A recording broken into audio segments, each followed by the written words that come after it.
Well, welcome back to Waikato's All Sports Breakfast, brought to you by Peter Kelly of Bailey's Real Estate. And look, I'm a bit impressed, KJ, because Peter Kelly has rung this man and said, would you talk to us too? And he does. It's David Ellis, who owns Te Akau Stud. This is the man. The David Ellis. The David Ellis. The David Ellis. Yeah, the man who got Te Akau Stud as identifier of some of the best horse racing flesh and breeding in Australasia. Morning, David. Good morning. How's that for a build-up? Because we're both actually pretty impressed that you've spoken to us and you've got a horse today running over at Moonee Valley, it doesn't get any better than that. And Imperatrice we've been following due to Butch Castles. How cool is it to have a horse running in the 1200? It's really exciting, and it's great for two main reasons. Number one is we have an unbelievable team of staff that look after these horses, and the excitement and thrill that they get out of seeing these horses race well and seeing them achieve what they do makes all the hard work that they do worthwhile. And to work horses, we like to work our horses before it gets too hot each morning. So to do that, we start pretty early in the mornings, and the staff work so hard, and it's great to see the thrill they get out of it. And then you've got, on the other side, the owners that invest in these horses, and they get such a thrill out of winning these races. I mean, you get a thrill out of winning a maiden race, let alone a Group 1 race on Cox Plate Day at Moonee Valley. David, a few weeks ago, 29th of September, 56.4 seconds for the 1,000 metres and winning the Moir Stakes. That is outstandingly quick, and the horse is screaming hot favourite today, isn't it? Yes, she is.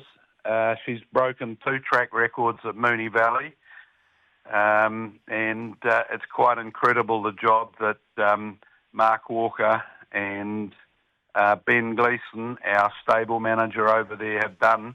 They've really taken her to a different level, which we always thought that she would do. She'd get a little bit stronger and a little bit more experienced. So it's not surprising that she's having her best season as a 5-year-old. David, I want to go back a little bit. Tell me, or tell our listeners, what is it that stood out that you knew she was going to be a champion horse? Well, when you buy these horses, you don't know whether they're going to be champions or just ordinary horses. But I bought her on the Gold Coast at Magic Millions sale. I actually bought another very good horse at the same sale. I only bought 6 horses, and one of them was Imperatrice, and the other one is Sort of State, who stands at Cambridge Stud and looks like one of the most exciting stallions in New Zealand. Yeah. So I was lucky that I got it right, and when I started in life, I was a sheep and cattle farmer and seemed to be able to judge cattle weights and lamb weights pretty well. And I'm just lucky that I've been able to put that sort of ability into buying some good horses. David, when you say you're lucky, though, you must be looking at something that kind of says to you, yep, she's got what I'm... You know, when you're buying them, what are the things you look for? Well, you're looking for an athlete, and so what they look like the day you buy them is somewhat irrelevant. What is very relevant is what they look like 12 or 18 months on when you leg the jockey up for the first time. Because when you buy these horses, they're only 1 year old, so they've got a lot of scope and development still to do. And it's the people that can judge and foresee how those horses will develop that wins the game of buying good horses. David, years ago, I was involved in Claudeland Showgrounds and we had horse sales there, and I got to know the sales guys, the auctioneers, quite well, and they kept talking about the black type, going back through the history and looking at all the black type, which was the Group 1 races or the Group 2 races and those sorts of things in the bloodlines. How much does that affect your viewing prior to a sale to say these are the ones I think I want to look at? Well, we look at every horse in the sale. Yes, pedigrees are important, but they're not everything. The individual, the athlete is, really important. And I remember talking to a guy that won a gold medal as an athlete in New Zealand. And I said to him one day, could your parents run? And they said, no, they couldn't. They were very slow. So they left really top athletes. And horses are the same, but it's also really good if you can buy a horse out of a Savabeel mare or out of a Zabeel mare or out of an Encosta de Lago mare. It all helps.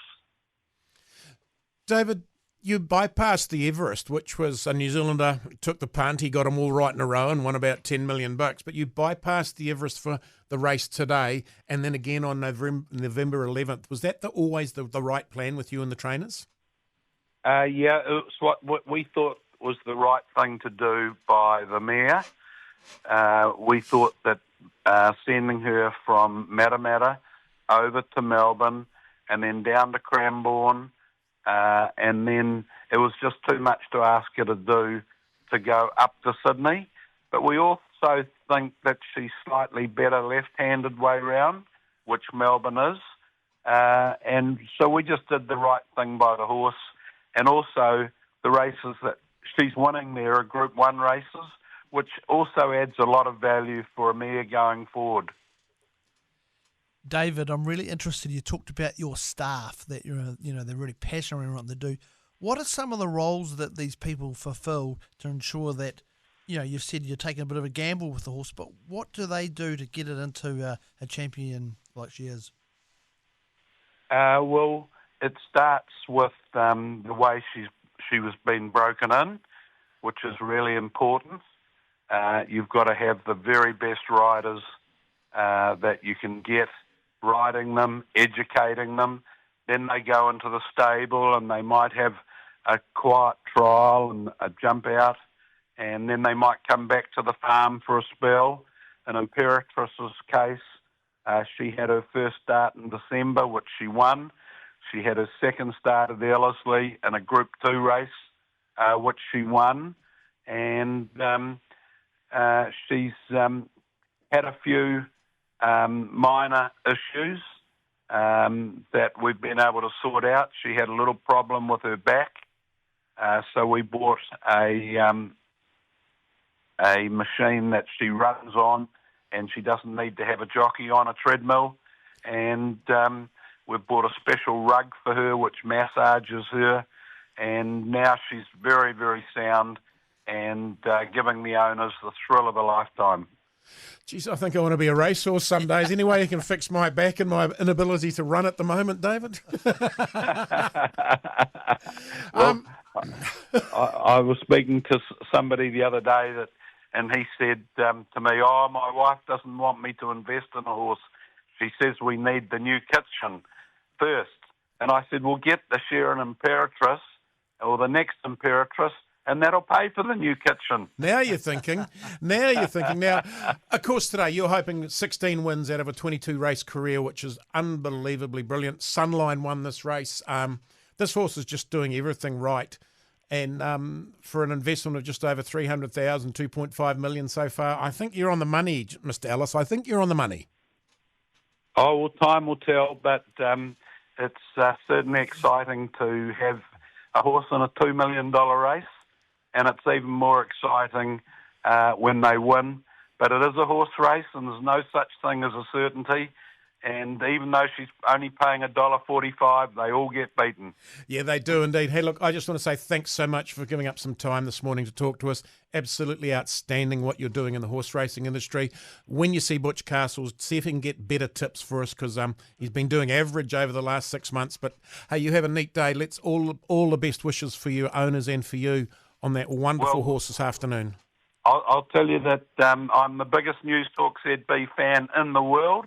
And Butch Castles is probably the best tipster overall that there is in New Zealand. Oh, don't tell him that. A quiet week or a quiet month, but overall there's nobody better in New Zealand. Oh, don't tell him that. We've got to talk to him later. David, thanks again so much and have a neat day, eh? You're welcome. Thank you. Bye-bye.